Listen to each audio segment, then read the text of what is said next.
deal with the fact that their opponents have so much CC in the Nautilus and the Sejuani. You can just run through that. And the final pick of the draft, the final pick of the series is to move up.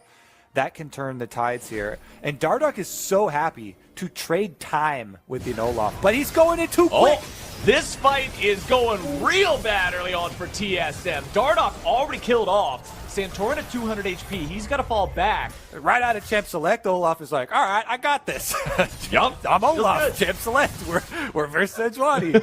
I got true damage. But with an early kill, okay, let's see what happens to Solo first. Mystery here. Solo and Broken Blade into the 1v1. Nice flash coming out from Dardoch there to make sure that they can get that kill. He makes them.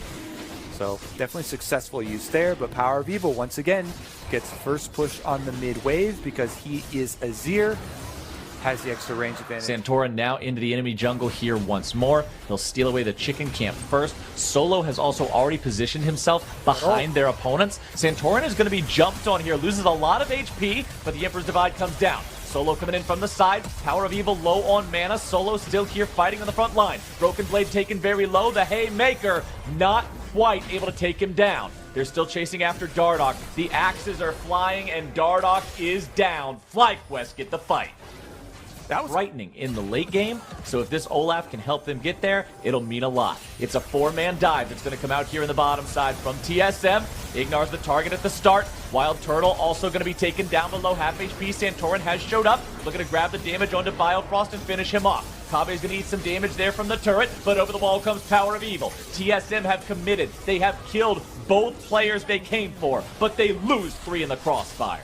A little bit of a sneaky move. They're like, all right, quick, while they're all topside, let's grab this dragon, because if the map is even, then they will not be able to get it. So it is kind of a blessing here for TSM. All the plates off mid, all the plates off top, first turret bonus on top of it, and the majority of it all going into the pockets of their hard carry. Chain reaction. You lose all your outer towers, that means your map goes dark. You can't afford to get wards out because you have no defenses to fall back on with no outer turrets remaining. So it's a really difficult cascading effect. They can just move on in, take down all these TSM wards, and set up for this dragon. 50 seconds left. Solo! There you go. Steals up on the map. TSM looking to attack him.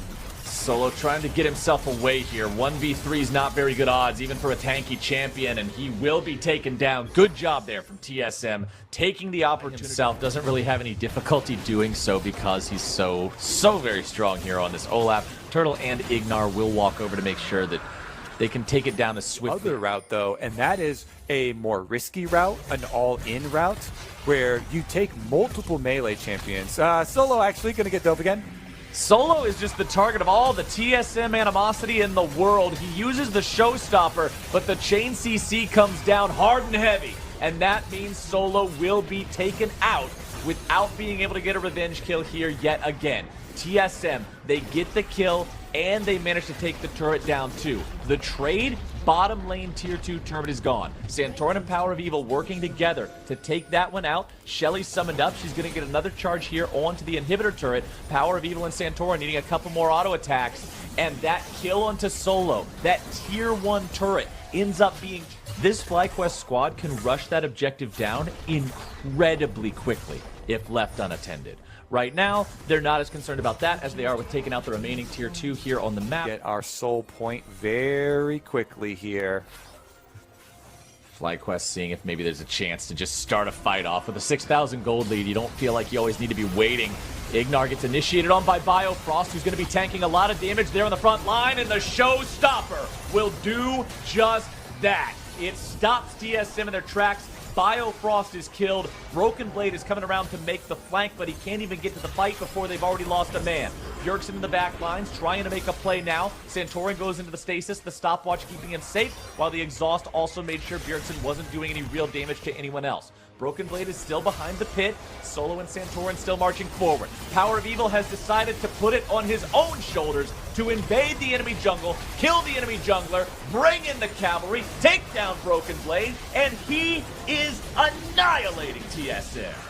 Oh, Power of Evil is a one step ahead of a chance of a smite steal, but maybe an ability or two. Look at how fast that Baron is dropping. sitting around about 9K right now. Everything's coming up Flyquest here in this 5th and final game to determine who goes to that championship qualifier. And here they come. Baron empowered recall Sejuani into Echo combination stun. Flyquest should be able to use this Baron buff to finish off the inhibitors. Inhibitor turret in mid lane has fallen. Solo's applying that pressure you were talking about in bottom. Inhibitor's already gone in mid. It's so easy for Flyquest to just mow these things over. They don't seem too worried about TSM. They're still staying together, making sure the carry... few seconds before Solo could meet up. Maybe they could find a numbers advantage. Over the wall goes the axe from Olaf, and that immediately shuts down the TSM playmakers. Uh-oh. Biofrost now in trouble. The flash play, and Biofrost is done. It is a killing spree for Santorin. 3-0-4 here on the Olaf. 50 CS ahead of his opponent. Flyquest in a 5v4. The inhibitor turret is the target. Dardoch's going in. He has no other choice. World Ender is on for Broken Blade, and Solo's into the back line. Dardoch is immediately destroyed, and Flyquest have taken everything. The inhibitors are going, Bjergsen's going, he's just about gone. The exhaust makes it so he can barely move. The Nexus turrets will fall. TSM can do nothing but look on as Flyquest put the finishing touches on this game. The finishing touches on this season.